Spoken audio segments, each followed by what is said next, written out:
ጤና ይስጥልኝ ክቡራትና ክቡራን የፈጣን ዜና ቤተሰቦች፣ ምሽቱን የተሰሙ እጅግ አስደንጋጭ ሰበር መረጃዎችን ይዤላችሁ ቀርቤያለሁ። በመካከለኛው ምስራቅ የሲኦል በሮች ተከፍተዋል ተብሏል። ፕሬዝዳንት ዶናልድ ትራምፕ በኢራን ላይ እጅግ አደገኛ ዛቻ ሰንዝረዋል። በሌላ በኩል ኢራን በባህረ ሰላጤው ሀገራት ላይ ጥቃት መጀመሯን አውጃለች። የአሜሪካና የእስራኤል ኮማንዶዎች በኢራን እምብርት ውስጥ ያደረጉት ምስጢራዊ ኦፕሬሽን ምን ይመስላል?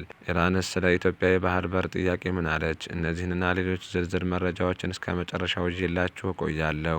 ለቻናላችን አዲስ የሆናችሁ ሰብስክራይብ በማድረግና የደወል ምልክቷን በመጫን የቤተሰባችን አባል የሆኑ ወደ ዝርዝር መረጃው እናልፋለን።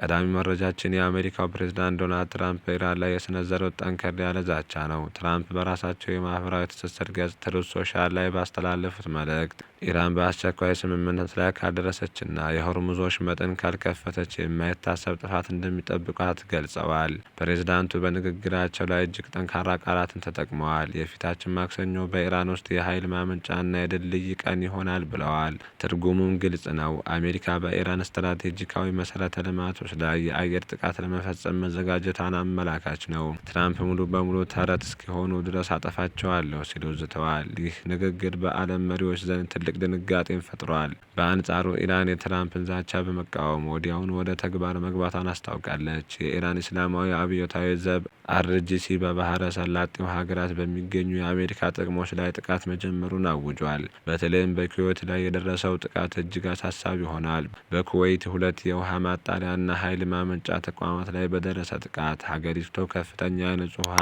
እጥረት ስጋት ውስጥ ወድቃለች። ኩዌት 90 በመቶ የሚሆነውን የንጹህ ውሃ ፍላጎቷን የምታገኘው ከእነዚህ ተቋማት በመሆኑ ጥቃቱን የመኖር ህልውናን የሚፈታተን ነው ተብሏል። በተጨማሪም ኢራን በተባበሩት አረብ ኤሚሬትስ የነዳጅ መሰረተ ልማቶች ላይ ጥቃት እንደምትፈጽም አስጠንቅቃለች። ሌላኛው አስገራሚ መረጃ በኢራን ግዛት ውስጥ ወድቆ የነበረውን አሜሪካዊ አብራሪ ለማዳን የተደረገው ውስብስብ ኦፕሬሽን ነው።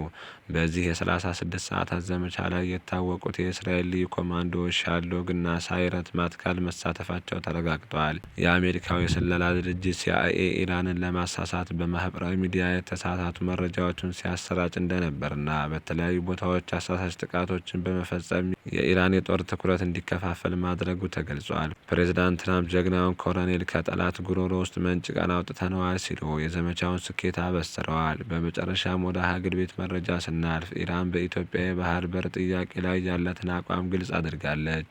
በኢትዮጵያ የኢራን አምባሳደር አሊ አክባር ራዛኒ በሰጡት መግለጫ ኢትዮጵያ የባህር በር ለማግኘት የምታደርገው ጥረት ተገቢና የሚደነቅ መሆኑን ገልጸዋል። አምባሳደሩ እንደገለጹት የኢትዮጵያ ሕዝብ ብዛትና የኢኮኖሚ እድገት የባህር በር መዳረሻ እንዲኖራት የግድ ይላል።